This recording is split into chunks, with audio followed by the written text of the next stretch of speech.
Hey, true weirdos, at the end of this episode, stick around if you want for a little bonus content and conversation.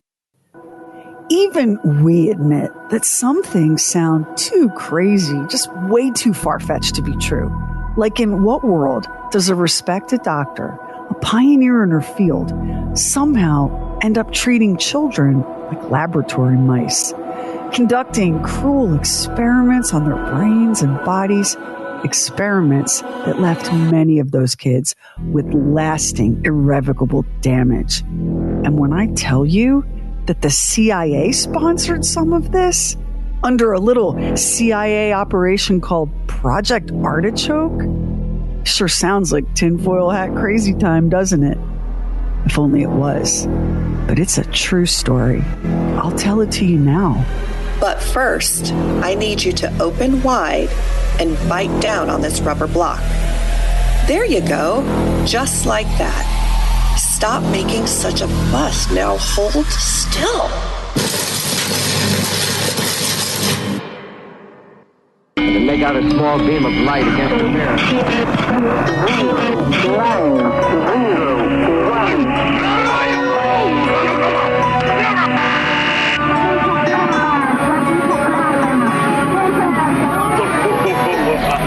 True weird stuff. It all begins in 1911 with a German psychiatrist named Dr. Eugen Bleuler. He's responsible for two major concepts in mental health: schizophrenia and autism. Now, the thing is, Bleuler combined the two. He theorized that autism was a symptom of the most severe cases of schizophrenia. Today, we know that this is not even remotely correct. But back then, people were like, oh, okay. Bleuler's theory became the working model for psychologists, psychoanalysts, and psychiatrists from the 1920s to the 1950s. Autism didn't get reconsidered and redefined until the 1960s, just the littlest bit too late to help the kids in our story, sadly. You'll hear people say stuff like, there wasn't all this autism and ADHD when I was a kid. All these screens and junk food and the woke mind virus is causing it, and blah, blah, blah. First, that's just wrong. Second, let's don't be those people because they sound like cranky old coots. Autism isn't new. We just understand it better now, which means we're better able to identify, diagnose, and treat people who fall on the autism spectrum. Back in the so-called good old days, we called these people by other names. Mentally defective was a popular term. We called a lot of people that, and worse. In those early days of psychiatry, treatment could be downright barbaric. And there was no distinction made between treating children versus treating adults. Insane things were done in those early attempts to cure insanity. Wrapping patients in cold, wet blankets, for example. Burning them with hot irons in hopes of knocking some sense back into them. No, really. Or how about this? Strapping people to large wheels and spinning them. Some patients were deliberately infected with malaria. It was believed to be a cure for the madness brought on by advanced syphilis. And it was used for other mental insanities too, in the belief that a high fever had amazing medical powers. In those good old days, it wasn't all that hard to get a child committed to an asylum. Developmental or learning disabilities, an enthusiasm for masturbation, off you go. Once involuntarily committed, those kids were typically on their own. The shame and disgrace and stigma of mental illness led to a lot of children being warehoused in asylums and state hospitals, essentially abandoned there by their families. It wasn't all that rare to find kids with no legitimate diagnosis at all being treated with heavy meds and even electroshock therapy for stuff like defiant behavior or skipping school. Rich or poor, it didn't matter. Even wealthy, prominent families were mortified to have a child with behavioral or mental health issues. Look at Rosemary Kennedy. Her older brother would grow up to be the President of the United States. She would have her brain destroyed by a lobotomy in November 1941, and then was stashed away out of sight for the rest of her life. The past has a lot of things going for it, like zero internet trolls, and peaches probably tasted a lot better. But when it comes to mental health, trust me, you don't want to go back. Again, one among the nearly 7 million Americans suffering from some form of emotional or mental ill health. Today, mental illness is by way of becoming America's #1 health problem.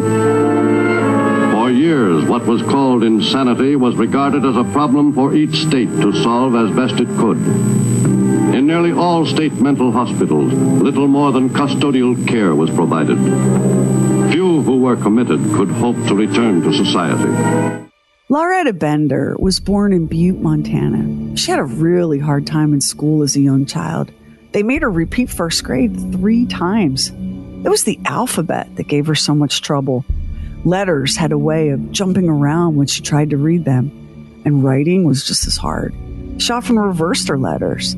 It was assumed that she must have some sort of intellectual disability, that she was maybe just a little simple-minded. Sure sounds like dyslexia, though, doesn't it? Loretta was lucky to have parents who believed in their child and refused to give up on her, and it turns out they were right. Loretta's father worked with her on her reading and writing, and she ended up being the valedictorian of her high school class. Loretta went on to finish college at the University of Chicago, and then in 1926, she earned her MD. She did research at Johns Hopkins. She won a Rockefeller Traveling Fellowship that took her to the Netherlands. And when she returned to the U.S., she took a position at the Boston Psychopathic Hospital, which has a name right out of a Batman movie. In 1930, Dr. Loretta Bender began working at Bellevue Hospital in New York. Just 4 years later, she was named head of the Children's Psychiatric Division, a job she held for the next 21 years. The majority of Dr. Bender's young patients at Bellevue had been deposited there by parents who believed that something was fundamentally wrong with their kid, and they couldn't deal with it.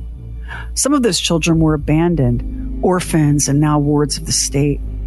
It's not fair to talk about what happened to so many of those kids at Bellevue without first at least mentioning some of Dr. Bender's finer contributions to the field of mental health.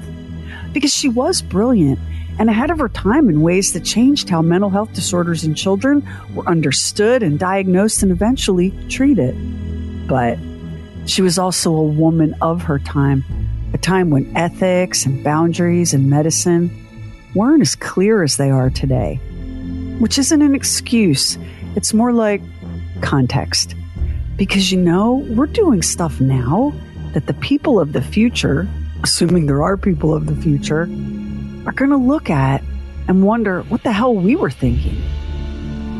Poor parenting and a bad disposition used to be the go-to scapegoat for mental health disorders in children. Dr. Bender was one of the first in the field to argue against that. Her research pointed instead to mental illness having a neurological basis. This was huge, and at a time when the theories of one Dr. Sigmund Freud were enormously influential. Freud was talking about the id and the ego and the superego and psychosexual dynamics and how all human behavior was driven by forces outside our conscious awareness. Dr. Bender was like, yeah, about that. See this? It's a brain. And that's a central and peripheral nervous system. And those are no more immune to disease or congenital issues than the rest of the body. So, Sigmund, why don't you sit over there quietly and play with your penis envy while the medical doctors have a look at the situation? You know how even today, there are people who believe that soothing a crying infant will only spoil the baby? As far back as 1941, Dr. Bender was rolling her eyes at that. The opposite was true, she declared. Babies and the adults they grow into were ruined not by affection, but by insufficient love and attention. All the old theories that crying is good exercise for the child and that denying it things it wants is good discipline have been exploded. Psychiatrists have found, by checking back on childhood, that most of the people who make trouble in the world, if physically all right, didn't have as much mother love as they should. She was still banging that drum 15 years later because it was still controversial in 1956 to cuddle a crying infant. It's still controversial now in some circles, which honestly blows my mind because babies are helpless little things who have very few ways to communicate. And if you wanted something capable of surviving on its own the minute it was born, maybe you should have just had a shark. Baby's cries are a manifestation of the baby's struggle to adjust himself to the strange society that he suddenly finds himself in. For example, a newborn baby has to actually learn a seemingly elementary thing as to how to breathe properly. Simple bodily contact, a show of affection, reassures the baby. Now, as those babies grew, some of them fell prey to the siren call of the comic strip or comic books. Yes, there was an uproar about the effect comics had on kids. You know, there have always been adults wanting to control what kids read, always adults who believe that it takes very little to corrupt those tiny minds. Enter Dr. Bender in 1945. The comic strip would seem to offer the same type of mental catharsis to its readers that Aristotle claimed was an attribute of the drama. That's lofty praise for Brenda Starr, Dick Tracy, and the Lone Ranger. Dr. Bender believed that even comics that might have struck an adult as too intense were perfectly fine for children. Well-balanced children are not upset by even the more horrible scenes in the comics, including extraordinary excitement, gruesomeness, and torture, as long as only the threat of torture is made and not actually carried out. Yet one more item for the Dr. Bender Plus column was her take on juvenile delinquency. Did you know that there has never been a day in the United States of America where adults weren't wringing their hands and kvetching over the state of today's youth? I promise you that even if you went as far back as the 1600s, you'd find those miserable Puritans lying awake at night worrying about young Miles' lack of fortitude or Prudence showing a half-inch worth of ankle to a stable hand. Truly, wailing about the state of these darn kids today is a proud American tradition. And in 1955, parents were beside themselves over their teenagers getting all heated up by that crazy rock and roll music. They worried about rebellious gangs of teen hoodlums leading their sweet children astray. And the label they dreaded most? Juvenile delinquent. Alarmists. There is no crisis in juvenile delinquency. The real puzzle is why there are not more delinquents.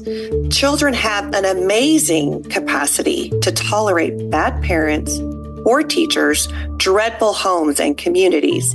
What is hard to understand is why a much larger percentage of young people doesn't lapse into delinquency. Psst, hey, she's talking about resiliency. The study of resiliency in children is a science that didn't come onto the scene until the 1970s. See what I mean about Bender being ahead of her time? When it came to underage hooligans, Bender had data on her side. Look, she said. Communities in the years 1860 through 1900 had to cope with exactly the same types of youth crimes as today, and in the same proportion to the population. Young people of today are no worse than they were 50 to 100 years ago. Bender argued that if you wanted to understand delinquency, you'd need to consider the last 100 years and all of Western civilization while you're at it. We have blamed the home entirely too much. After all, who are these parents in these homes? Or unhappy people themselves? A broken home in adolescence may be a tragedy, but in and of itself will not cause delinquency. If that microphone wasn't bolted to the desk, she'd have dropped it. Dr. Bender also had strong views about a child's most formative years. My experience with thousands of children has led me to believe that the first 5 or 6 years of a child's life is most important. The child should, if he is to make the best adjustment to society later on, be under the care during this period of one individual: mother, father, foster mother. This person must give the child a feeling of security and guide it in making adjustments within the family and eventually in its early contacts with society. Bender's convictions on this subject were rock solid, but didn't win her any fans in the adoption community. Either adopt the child when it is very young or wait until it has reached 5 or 6 years of age. If you're getting the feeling that Dr. Bender was kind of famous, she was. She was a well-regarded expert in her field, someone in high demand as a speaker at medical conferences, and the press ate her up. Her work with children was relevant to their readers. She had a brisk, no-nonsense way of getting right to the point. But never forget that she was a woman in a male-dominated field at a time when sexism was just, a fact of life. Listen to this, published in 1955 in the Charlotte Observer. Sight unseen, we'd say Loretta is a gal who bends psychiatric talent with uncommon sense.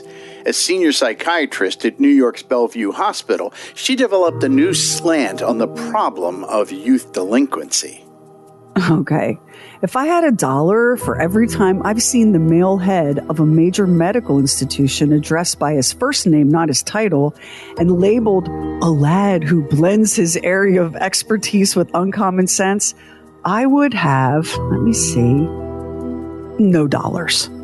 And heads up, by this point, that gal, Loretta, had powerful connections in the CIA. So if that reporter had any uncommon sense himself, he'd be calling her Dr. Bender all day long. But what on earth could the Central Intelligence Agency have in common with Dr. Bender?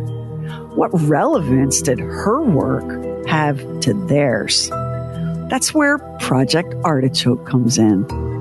Project Artichoke began in 1953, kind of like the opening act for the much better known Project MK Ultra. Project Artichoke is also known as Project Bluebird.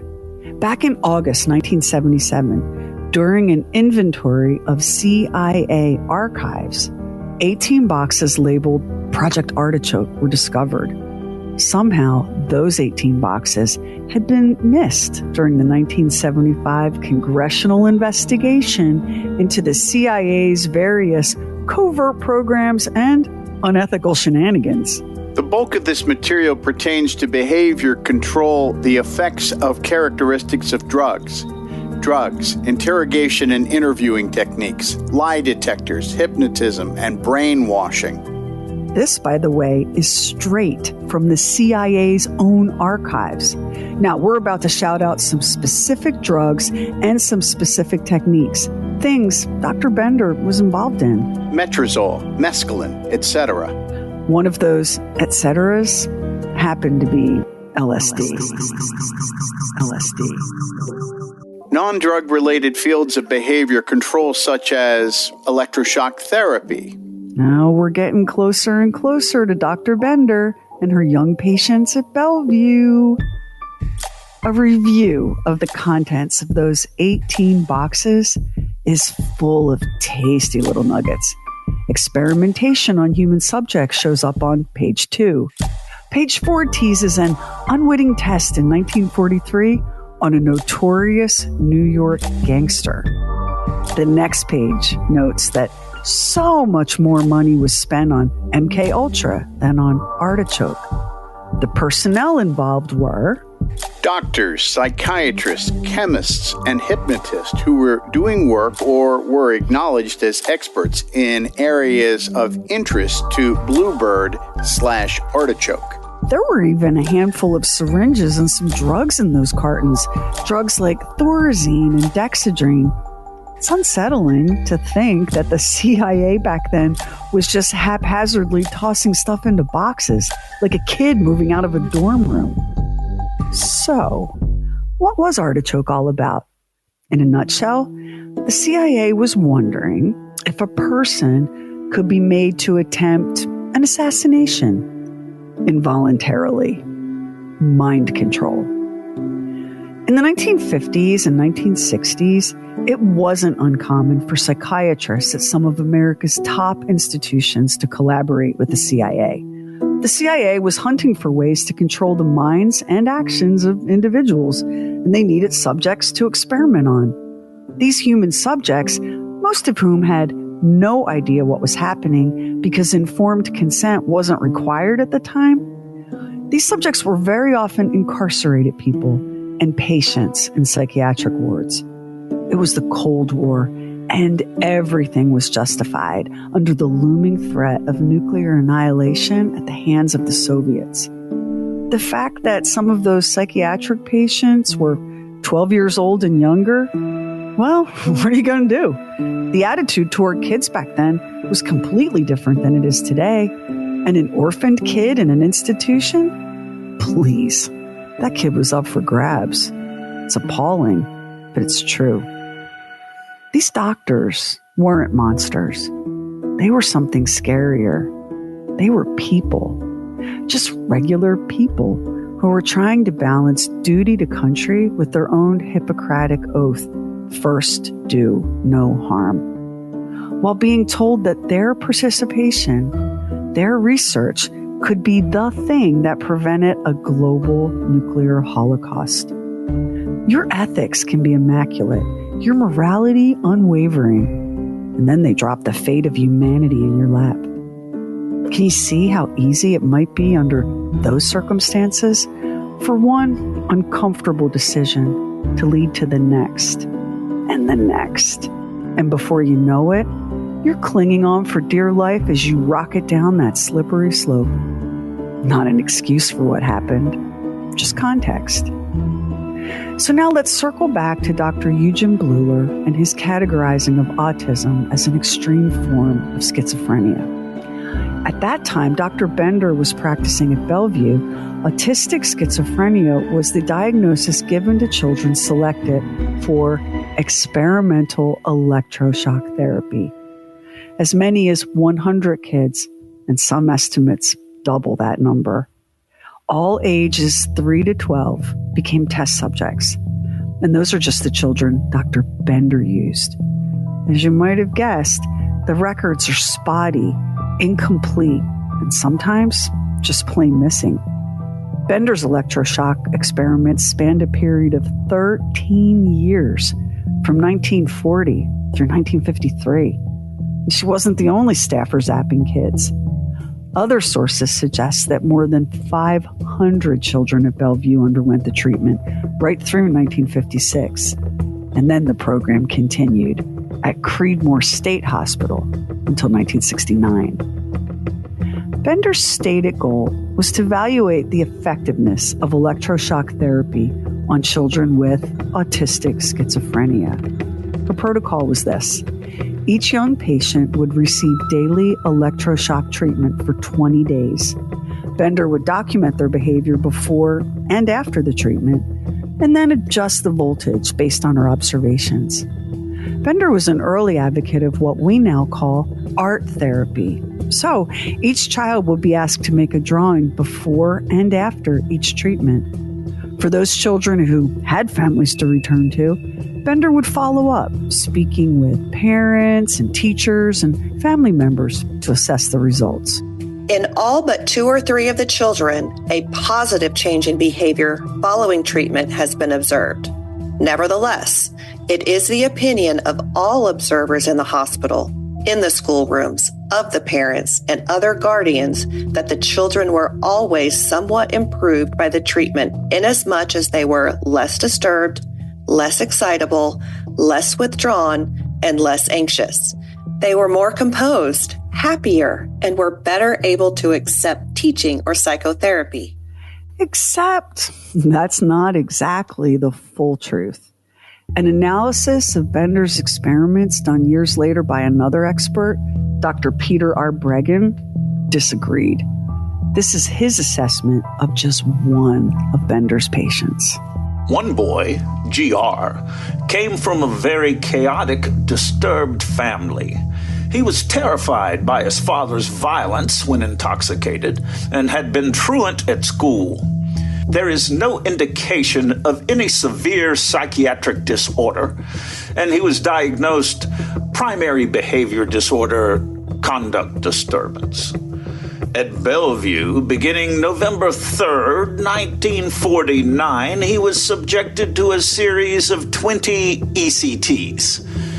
As far as I could ascertain from the records, he became aggressive for the first time after ECT treatment. GR was soon sent to Rockland State Hospital. In adulthood, he became a convicted multiple murderer. Poor conduct and skipping school. Hardly a reason to commit a child to a psychiatric facility.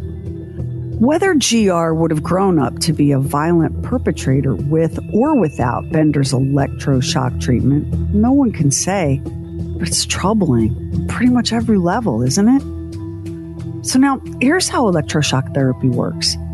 It induces a grand mal convulsion by passing up to 600 volts of electrical current through the brain. It takes anywhere from a half second to 4 seconds. The induced convulsion can last up to 60 seconds. This is followed by a period of unconsciousness that typically lasts several minutes. There may be complications like pain, cardiac arrest, and even death. Patients receiving the treatment are generally given an anesthetic and a muscle paralytic. Why? Because in the old days, before those drugs were added to the mix, patients could have a physical reaction so violent that they broke their own bones, particularly in the spine. The human brain is an ingenious little blob of electrified goo operating on just millivolts of electricity. Hit it with 150 to 600 volts of electricity, and as neuroscientist Peter Sterling put it, the acute rise in blood pressure often causes small hemorrhages in the brain. When a hemorrhage occurs in the brain, nerve cells die, and they're not replaced. Plus, the treatment ruptures the blood-brain barrier, and that can lead to swelling, lack of oxygen to the brain, and neuron death. Sterling said that repeated episodes of electroshock therapy can contribute to significant brain damage and memory loss, persistent memory loss. And whatever benefits may come from the treatment, they're temporary. A 2001 study found that nearly every patient relapsed after just 6 months. Bender's young patients received this treatment every day for 20 days. They weren't anesthetized. They were strapped down with wedges of hard rubber stuffed into their mouths. But first, I need you to open wide and bite down on this rubber block. There you go, just like that. Stop making such a fuss. Now hold still.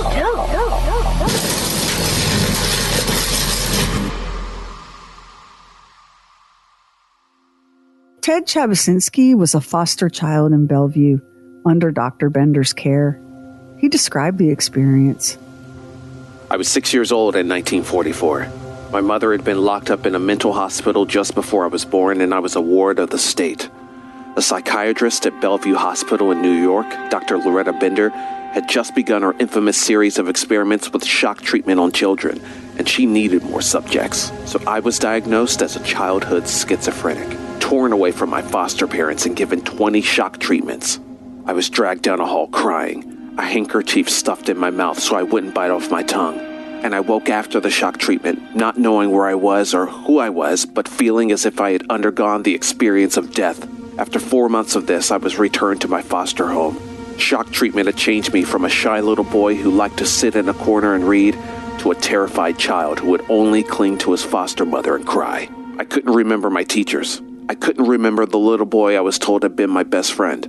I couldn't even find my way around my own neighborhood. The social worker who visited every month told my foster parents that my memory loss was a symptom of my mental illness. A few months later, I was shipped to a state hospital to spend the next 10 years of my life. And then there were the drugs. Might LSD benefit autistic children by providing psychedelic experiences that would mobilize perceptual growth and reduce developmental lags? Bender didn't use her little human subjects at Bellevue for her drug trials. Those took place at Creedmoor State Hospital, beginning in 1961. Nearly 100 children there were given drugs daily, including LSD. Many of those little patients were given those drugs for months, and sometimes years. Dr. Bender gave the whole experiment 2 thumbs up. The medical establishment seemingly agreed. There were glowing articles in newspapers all over the country praising the work that Bender was doing at Creedmoor.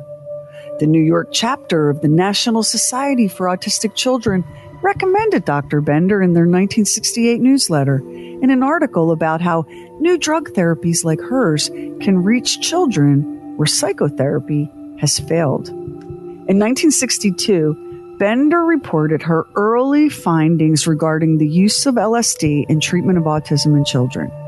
She said that 54 kids ages 6 to 15 had been administered a daily dose of LSD over a period of 18 months.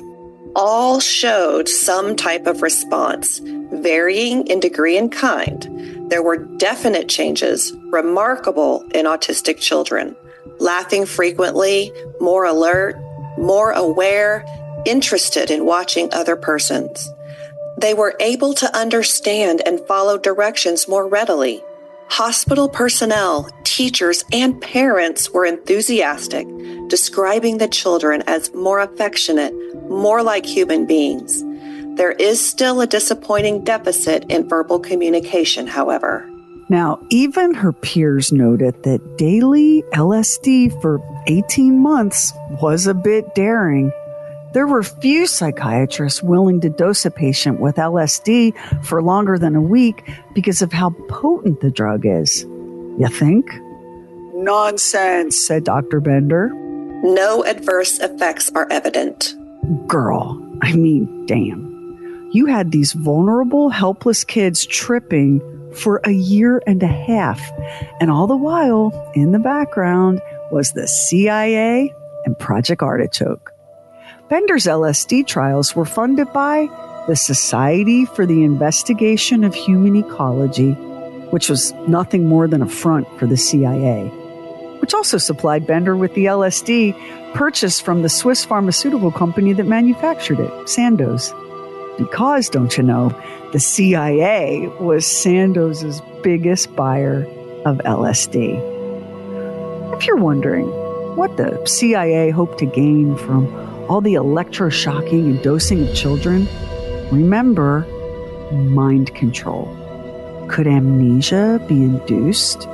Could a brain be programmed to carry out orders without the owner of that brain being aware they were being used? You know, just your basic James Bond villain kind of stuff. Although, honestly, good luck finding anyone who can make a reasonable case for what the CIA found from Bender's work. The declassified records sure don't. And if Project Artichoke is anything like other similar CIA ops, Project Midnight Climax, Subproject 68, the record keeping was half-assed at best. Missing and incomplete files, reams of data destroyed, accidentally or on purpose, misplaced and misfiled documents, a whole clown car of taxpayer-funded sloppiness hiding some pretty dastardly deeds. We do have a report Bender submitted in 1970 describing LSD trials on 2 adolescent boys, both diagnosed with mild schizophrenia. The boys experienced perceptual distortions. They thought the researchers were making faces at them, that their pencils were becoming rubbery, and one boy reported the other boy's face had turned green. The boys began to complain that they were being experimented upon. Their complaints fell on deaf ears. The experiments continued. One of those boys returned to Creedmoor State Hospital later as an adult, where he was diagnosed as a severely disturbed schizophrenic. It wasn't the LSD or his reaction to it. It was his own psychopathology. There isn't a scrap of evidence to suggest that the parents of any of these children knew that the CIA was funding this program. There was also no follow-up on any of these patients. It's unknown how many of these children were wards of the state or what happened to them after they were discharged from Creedmoor State Hospital. Just unknown. And while we're listing the unknowns, most Americans have no idea that their government, in collaboration with some of the most brilliant medical minds of their day, perpetrated these horrific, unethical, and often brutal experiments on children. All this happened prior to 1974 and the passage of the National Research Act, which regulates the use of human research subjects. But most of it happened after the Nuremberg trials and the passage of the Nuremberg Code in 1947, 10 rules governing the use of human subjects in medical experiments. That was meant to prevent what the Nazis did to helpless human beings from ever happening again. Oh well, looks like not everyone got that memo. Dr. Loretta Bender's legacy is a knotted up mess of contradictions. She made extraordinary contributions to our understanding of childhood schizophrenia and psychosis. Bender was very early in seeing that mental illness was a matter of biology and neurology, not a matter of parenting or character or morality. She was a fierce advocate for the rights of children with developmental disabilities. She's recognized as an important key figure in autism research. It was Bender who called autism one of the most challenging problems in psychiatry, short of actual suicide. Energetic treatment must be provided for children otherwise destined to become lost souls. And she also conducted ghastly medical experiments on hundreds of children. She did this without their knowledge or consent. To be fair, the protocols we use now, randomized controlled drug trials, didn't yet exist. But as renowned child psychiatrist Dr. Leon Eisenberg said, many years after the Bellevue and Creedmoor experiments, Bender saw no need for drug trials. She believed she knew what worked, and so that's what she did. Was it evil? Was it ego? Was it the thrill of the chase, chasing a breakthrough in knowledge so intoxicating that sacrificing compassion and decency and human dignity seemed like a reasonable compromise? She wasn't alone in what she did. Countless people participated, aided, and looked away, including the United States government. Aided, abetted, and looked away as children pleaded to not be shocked or drugged. Looked away when children were left damaged, sometimes catatonic. Their lives destroyed before they even had a chance to begin. Dr. Bender deserves to be judged by history, even knowing the context, even knowing the times she operated in, so different from our own. Our government deserves to be judged. What kind of government allows the use of children as medical guinea pigs, as fodder for CIA research into what can only be described as fantastical hypotheticals, and not just for Project Artichoke? You'd be shocked at how many times American children found themselves turned into laboratory mice. The hypocrisy of it all makes your skin crawl. And that's why we have to tell these stories. You can't condemn what you don't know, and you can't prevent it from ever happening again until you do know.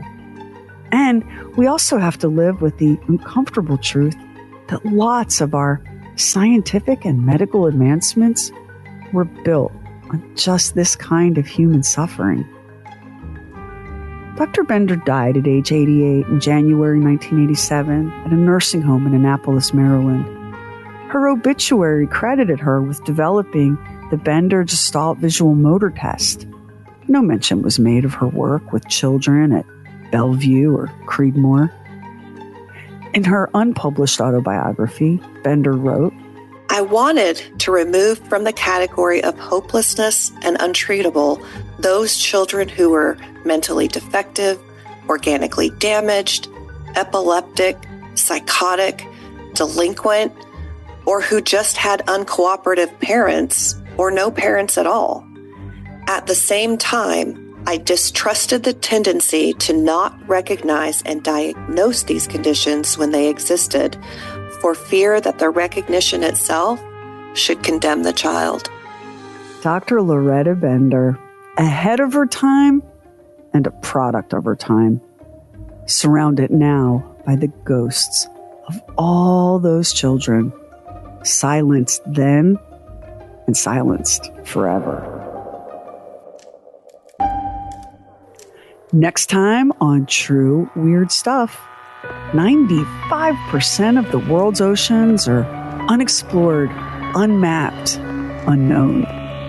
We don't really have any idea what's down there. Dark, cold, and crushing pressure keep us away. Not so long ago, people believed that monsters prowled the deep. And you know what? Maybe they were right. Here there be monsters on the next True Weird Stuff. Special thanks to our voice talents, Stacey Robertson, Don Morgan, and Carrie Doc Bowser. One of the amazing things about this story, and this has happened with other episodes we've done, all of this stuff that really, in retrospect, looks so horrific was really not that long ago. And it was a minute ago. And as you pointed out, you know, we put these things in at the Nuremberg trial in 1947 so that, you know, this wouldn't happen. And it's like people going, yeah, that was the Nazis. But we're over here and we're doing this. We're doing what we want to do over here. I mean, it is horrifying. What's interesting, you know, we did an episode on Operation Midnight Climax. That episode is called Trippin' Johns. Right. And that was when they were using LSD on men who frequented brothels. Right. To see if sex and drugs could be used to extract confessions from foreign operatives, right? So that's called Trippin' Johns, if you haven't heard that one. And we also did an episode on Subproject 68, which was another set of devastating, unethical, illegal experiments on human beings funded by the CIA. And in the case of Subproject 68 and Dr. Bender's work, the Fund for Human Ecology that's the front group that pushed all the financing into these. Subproject 68 happened at institution for a psychiatric institution in Canada. And then, of course, this one happened here in New York. So, you know, the CIA is woven throughout so much of the medical history of the last century because there was a real agenda during the Cold War to use any means necessary to defeat the threat of being, you know, wiped off the planet. And when the threat, and I think it's interesting to talk about, if someone comes to you, if your government comes to you and says your work could be the thing that saves the entire world, I mean, you can see how seductive that is. And also how you might feel a moral imperative to think of the good of the many versus the good, to reverse the Star Trek Prime Directive, you know, to think of the good of the many. And in this case, over the good of the few, in this case, so we zapped a few kids and drove them into stark raving madness. But we saved the world. I think that might have been the justification for some of that. How about you? It had to have been, because otherwise, morally, how could you have done such things? Just because children had parents that were in foster families. I mean, you know, that's just... It's mind-boggling, but as you said, and it's seductive, you have the government saying that, then you have things in newspapers. You're at Bellevue Hospital, a renowned hospital. You're doing these things at places that have great reputations. I imagine you get that's an intoxicant of its own. You get wound in that, and your perspective on things is not what it would be like us sitting here and looking at this in black and white. Thank you, Max. Exactly. And that's why I thought it was like good to have some context here, so that, because it's very easy. And I've read a lot about Loretta Bender, and I've listened to some other things about Loretta Bender, and it's super tempting to just be like, what a monster. But for me, it's scarier if she's not a monster at all. If she's a person who kept moving one small step at a time until she was sliding down the hill. Because I think that's probably more what happens, than just you wake up one day and you're a monster. And it's very interesting about LSD. I believe one of the doctors who developed it was a Dr. Hoffer in Canada. And LSD was sort of thought of as a cure-all for all kinds of things before it found its way into the drug culture as a recreational drug. That it started out as a drug that was really, it was felt that there were pharmaceutical, real practical applications for this drug. And even today, there are some people that are using it with depression to see if it can be treated for that in some clinical situations. And complex trauma. Right. And there's a fascinating study that I don't know if it's finished yet. It was underway with the use of hallucinogenics in people with a terminal medical diagnosis. And the people in the study group they knew they were dying, cancer, like just terrible, terrible terminal diseases. Coming into the study, they knew they were dying. They were paralyzed with fright. They could hardly function.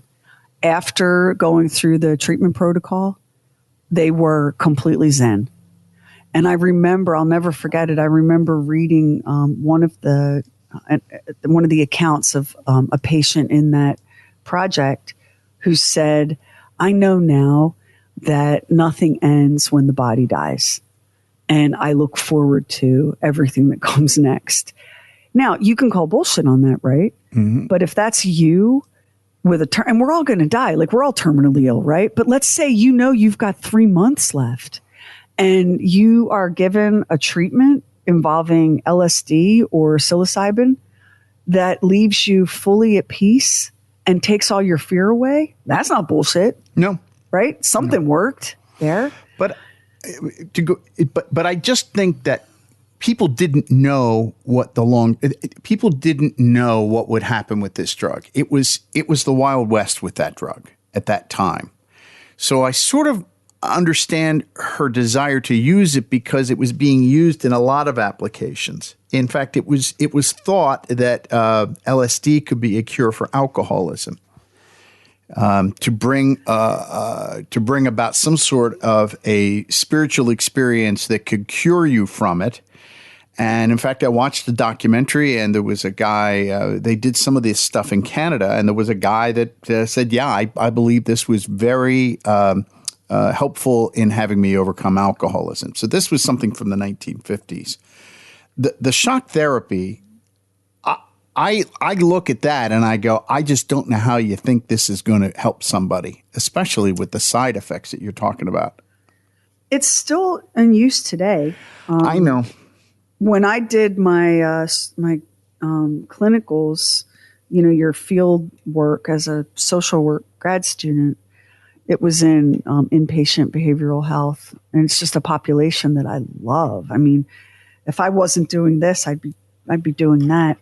And I remember being pretty surprised when I showed up for a shift and was sent into the room of a patient who was, she suffered from extreme severe clinical depression. It was devastating. And she was admitted for routine electroshock therapy. It was something that she was getting, and not, she wasn't getting it every day for 20 days like these children were, most of whom had no psychiatric diagnosis at all. I mean, skipping school, folks, is not a psychiatric diagnosis. And this patient's husband told me that she wanted the ECT because she knew it would make her feel better. The challenge that I have, I am not a medical doctor, neurologist, any of those things, but when you look at the studies, and I included one of them in here, 100% relapse in 6 months. So the effects are not durable, they're not lasting, and the nerves that die, the nerve cells that die, are not regenerated. So I guess the question is, how much can you have before you cannot have any more? And I don't know. I would never say to someone suffering who was helped by ECT that they shouldn't do it. But once you look at the data, I don't know. I mean, what do you think? That rate of relapse is not encouraging, is it? One of the things I'm thinking about this is frightening to look back upon. I'm wondering, is there anything happening today that 30 years from now we'll look back on and go, can you believe they were doing this or that? That's the thing that goes through my mind, because, you're doing lobotomies, electroshock therapy, and LSD. Good heavens. I mean, it's barbaric. I don't think there's any question but that the people of the future will hold us accountable for some stuff that we don't even think twice about now. And some of it, to be fair, we don't even know about, because the people of this era had no idea what was happening to those kids at Bellevue or Creedmoor. That was not, that wasn't common knowledge, right? Just like today, you'll talk to your family members or neighbors or whatever, and you're shocked that they don't know what's going on in the world. We just had that thing, the CrowdStrike software problem that snarled up air traffic and just caused mayhem and chaos. And, I'm sitting having dinner with some family members, and I was like, man, I'm just glad because I was on a business trip, I'm just glad I made it home with the CrowdStrike problem with the airlines. Like, what are you talking about? Oh. So if you can very much check yourself out of like uncomfortable news and headlines and all of that. And people could back then even more easily. They didn't have mobile phones, and there weren't TVs everywhere you went. If you could choose to not know. People back then didn't know what was happening. There are things happening right now we don't know about. And when you know better, as Maya Angelou said, you do better. I'm fascinated by Dr. Bender because she is, like, in equal measure, so good and so morally compromised. Like, she did so much, and she was so brilliant. The medical model of mental illness, where we talk about it being an organic, structural, or biological, neurological thing in the body and brain, that's the medical model. That's kind of new. And there are a lot of environments where the old ways of viewing mental illness as a moral or character failing, that's still pretty dominant in a lot of places right freaking now. But Dr. Bender was just was visionary in thinking of psychiatric disorders as not problems of weakness or moral ineptitude. The other place where she was really early, like decades early, was this idea that, if you blame the parents for everything, there should be no good kids, right? Nobody should be good. And she was really big on resiliency, which wasn't even considered until the 70s. So here we have all of this remarkable stuff, and she was such a force in the study and treatment for autism that it's almost painful to lift the rock up and see the other stuff. People don't like to do that because she was so brilliant and good and heroic in so many ways that there are a lot of people who are like, nobody's perfect. Can we not talk about what happened with Project Artichoke? And to be fair to Dr. Bender and to all of the doctors who participated in these CIA-funded trials at hospitals and clinics, the record isn't clear about how much those people knew. They knew they were getting funded they had a research grant through the Project for Human Ecology. Which sounds like the most bogus name for anything ever. Because it was. So Max, like they knew that they were getting this funding, but nobody, no dude in dark glasses and a trench coat came in and said, I am with the CIA. We're looking for mind control. Like it wasn't spelled out. No, if government grant sounds so much less sinister or mysterious. Hey, you're getting a government grant. Oh, okay. There's government grants all the time for things. Yeah, we're looking into this research. Government would, like to fund this. Oh, great. Yeah. Great. The government's behind our work. I try really hard because that like I was born wearing my tinfoil hat. But I try really hard to be like, okay, let me be fair. Try to be objective. Let me try to travel back in time and put myself there. I think that some people at the highest levels of authority, like the head of the Ravenscraig Hospital in Canada that we covered in Subproject 68, right. Remember? Oh, yeah. I think the director of that hospital had a very good idea of what was happening. How could you not? I don't know about Dr. Bender.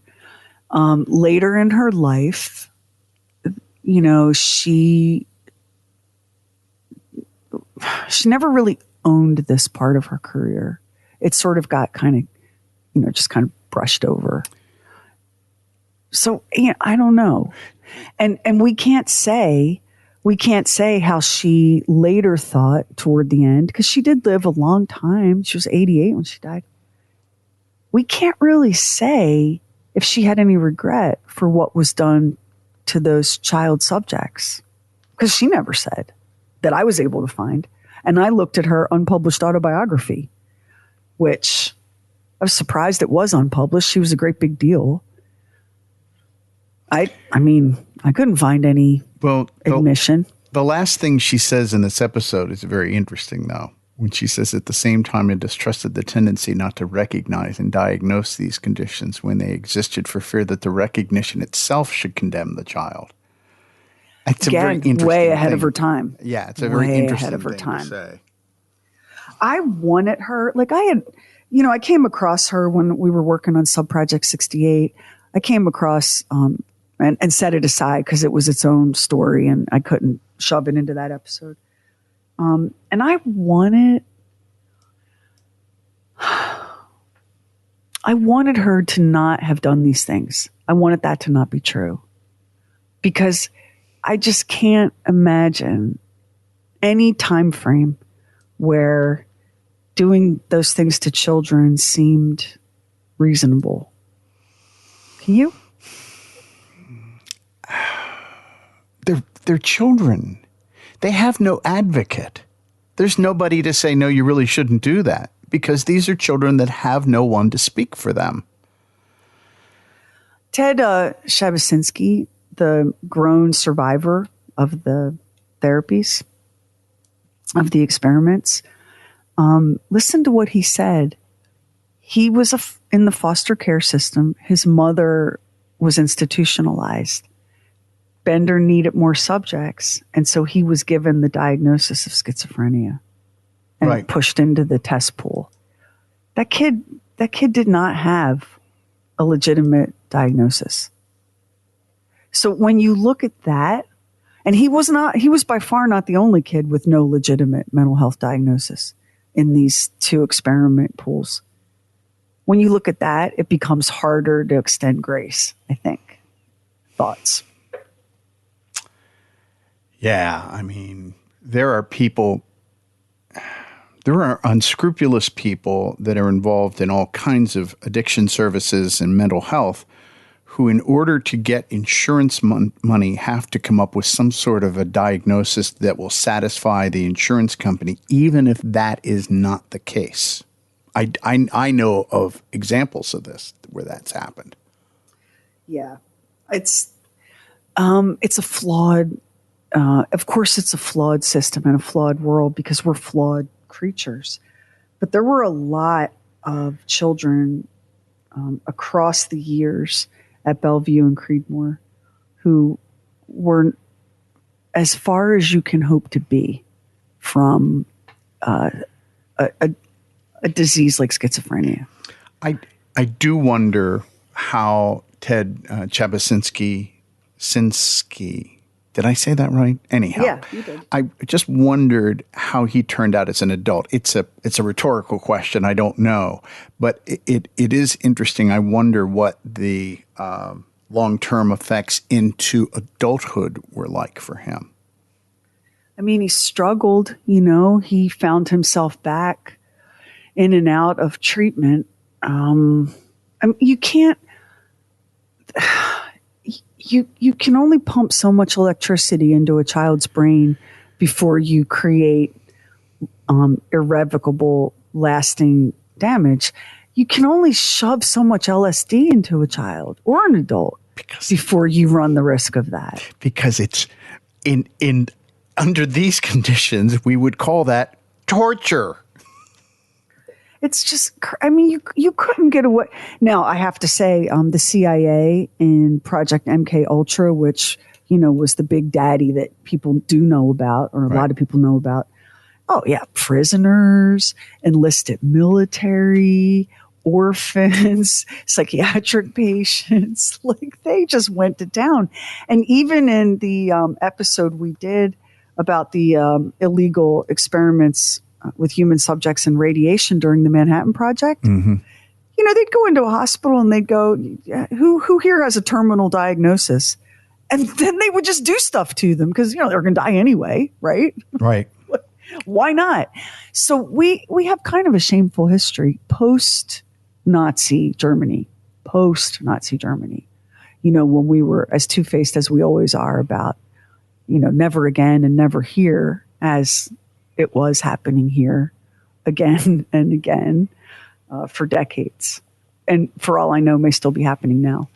Now, I do want to say that one of Dr. Bender's really solid contributions was toward the understanding that autism is not connected to schizophrenia. Right. And we now understand autism to be on a spectrum. There are people with a diagnosis of severe autism who are nonverbal.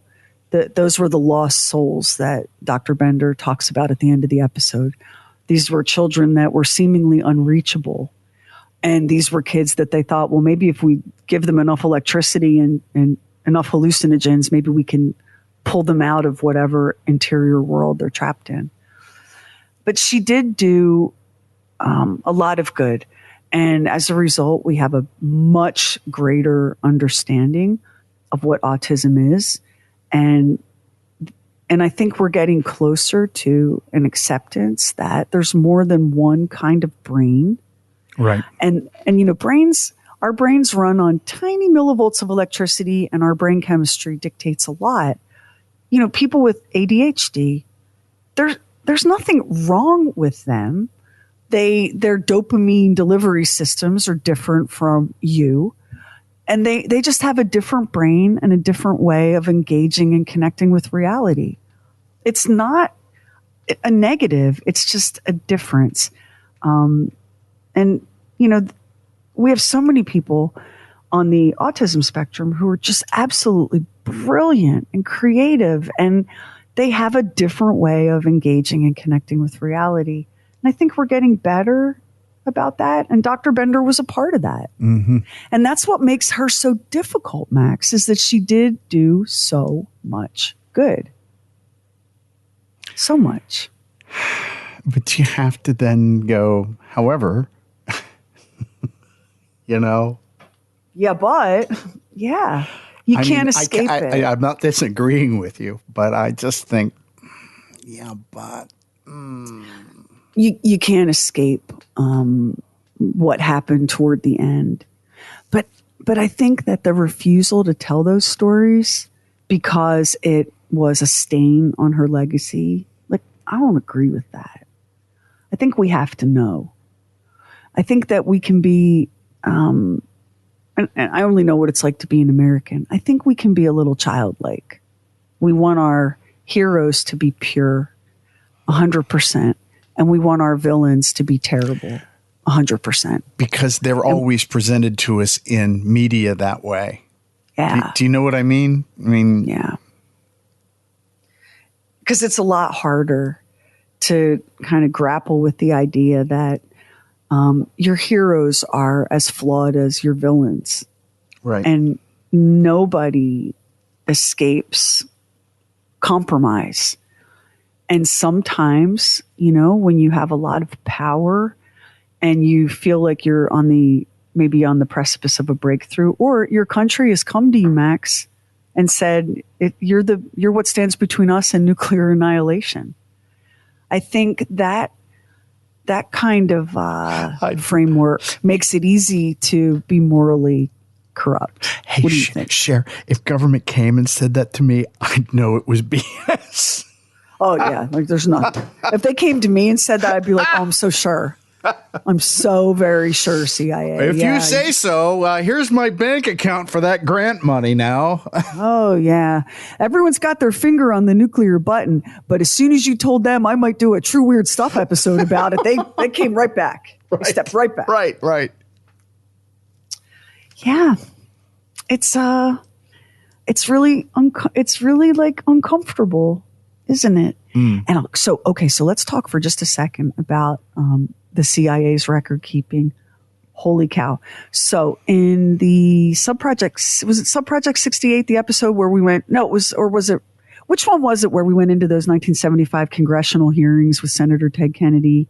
I think that was Subproject 68. Yeah. So there was this enormous congressional investigation into like what the hell the CIA has gotten up to. And, they had to testify. The head of the CIA had to testify, and he was like, oh, you got us. Yeah, we're kind of reckless and nutty. And so a ton of documents were declassified as part of that investigation. Isn't it interesting that Project Artichoke, that those 18 boxes were misplaced and were not found? They just, where were they? They just were not part of anything for that congressional hearing. And record keeping back then was, there were no computers, right? There were no databases. Everything was done by hand, sometimes handwritten, sometimes typewriters. And like the records in Montreal for Subproject 68 were a disaster. The records for Project Artichoke were a hot mess. And inside the boxes were papers, like things were not, they were in no kind of order. They had just been shoved into boxes. But inside those boxes were vials of like really powerful drugs, dexedrines and amphetamine, Thorazine, just vials of Thorazine and syringes knocking around mixed in with the vials. What in the world? How was that allowed to be? You've got me. The fact that it's so sloppy, I don't know. Now, the guy from the Tripping Johns episode that we did, where they were given the LSD to the guys going to the houses of prostitution. That guy was a drunk, so that doesn't surprise me that, I mean, he was a flat out drunk. So it doesn't surprise me that his record keeping was a little sus. But I don't know with this, is it that it's like, oh, well, the government's looking for some sort of paperwork that we have to justify what's happening here. Just stick it over here in this box. It makes me wonder how serious they were about what they were doing. It all feels a little bit cowboy. When you look at the CIA in that era, it just feels like they had a ton of money and zero oversight. Because until that congressional investigation, Max, who was paying? Where was the oversight? In all the stuff that we've researched and looked at and talked about, where was the oversight in any of it? Because, go ahead. Operation Midnight Climax, where they were lacing the drinks of Johns and brothels with LSD and then sitting behind two-way mirrors and studying them. And the guy behind the two-way mirror studying them, that's who Max is talking about. He's pounding bourbon. Like, he's getting shit-faced. He's getting drunk while watching people have sex, one of whom is on LSD, and all of this is being funded by the U.S. government. I mean, I gotta tell you. It's a lot to take in. It's a lot. It's not surprising that when you get into these murky, dark areas that there is no oversight. It's just because how are you going to explain this to somebody in an oversight committee? Do you know what I mean? I mean, how are you going to, if you're doing this, you're doing this under a certain amount of cover. You're not really being, you're not being responsive to a Senate subcommittee or anything like that. Those were the days. Woo!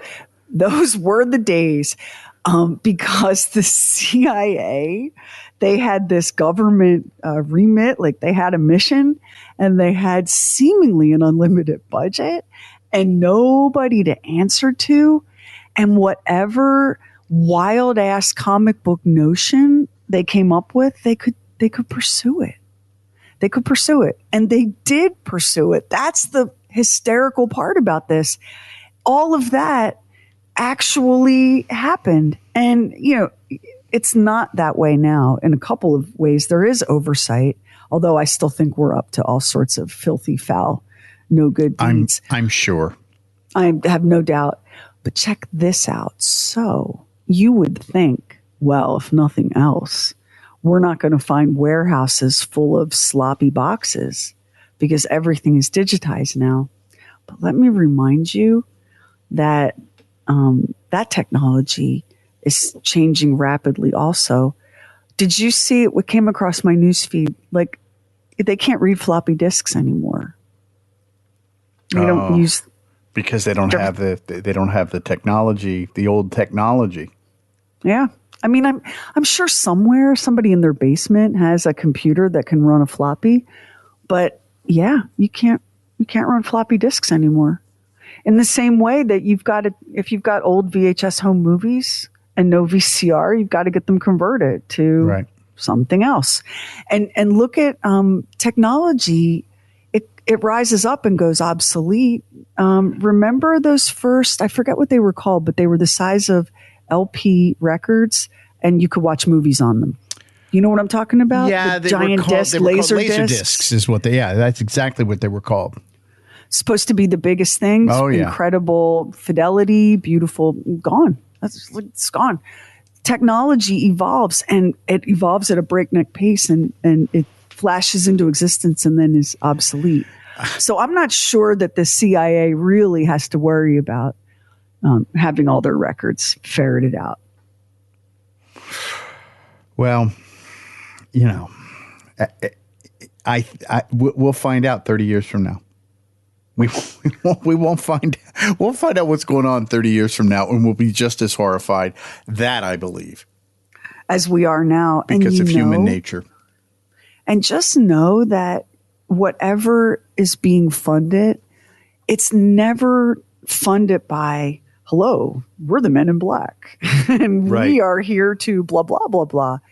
The CIA, the list of front groups that the CIA had in the 1950s and 1960s to get to funnel money into these various different experimental programs, not one of them was, announced as a U.S. government or top secret thing. They all came through very bland, meaningless names like the Human Ecology Project. I know somebody who used to work for the CIA. I won't say who, but I was in the car with him one day. He goes, yeah, see that building there that said, Logicon or whatever it was on the front? He goes, yeah, that used to be a cover for the CIA. See this building over here, Tech Max? Yeah, that was a cover for the CIA too over here. Because he'd worked for him and he'd going around doing this. So there's a lot of shit going down we just don't know anything about. and may never. Like, if you think we know everything that the CIA did in this era, oh, think again. And a lot of it, like, I read through a ton of declassified CIA projects, and a lot of them were just really stupid. They were funding to see if blue ink versus black ink, that kind of a thing. Right. And just really benign. And so you'll go through like page after page, project this and project that and operation here and operation there. And then you'll get to one and you'll land on it and you'll be like, oh, get out of town. That cannot be real. And that's one of these. But you have to know what you're looking for. As soon as you see incarceration, enlisted, psychiatric, that, to quote Robin Williams in the Matt Damon movie, Good Will Hunting, that's the good stuff. That's all the good stuff. Yes, it is. Yeah, you go hunting for the word inmate and the word psychiatric. That's the good stuff in the CIA. So, as someone who has reverence for mental health practitioners and dear friends and family members with an autism diagnosis, I'm grateful for the progress that's been made. And I'm sick at heart for the human suffering that got us there. And those kids that were children in like 1961 are probably, many of them, still alive today in whatever capacity they were left with. And I'll remind you, when we did the episode on the human radiation studies, remember what they did to those kids that were foster children and wards of the state? They fed them radium-laced milk, remember? At an orphanage in Massachusetts. So it wasn't just Dr. Bender and the other practitioners. We have a long, dark history of it. So I think you'll be in the mood for some good old-fashioned sea monsters, which we have coming up on the next True Weird Stuff. And if you listen to us on Apple Podcast, hit the plus button in the top right corner, and now it helps an independent podcast like ours to get discovered. And we really appreciate it if you subscribe, rate, and review True Weird Stuff. Hit our website, trueweirdstuff.com, for show notes and photos and videos when we have it, and bonus content. Everything True Weird is waiting for you at trueweirdstuff.com. And follow True Weird Stuff on Instagram and Twitter. True Weird Stuff is a Now Media production. Our executive producer is Anthony Garcia. The show is written and hosted by me, Sherry Lynch, along with my deeply weird director, Max Sweeten. Our equally odd producer is Carrie Bowser. Additional production by the mysterious Stephen Call. Our digital witch and social media cult leader is Heather Furr. Original graphics by Kevin Nash. Original artworks by Olivia Axlin. True Weird original music composed and performed by Jack Griffin and Zane Nash. Copyright 2024 Now Media. All rights reserved. All wrongs remembered.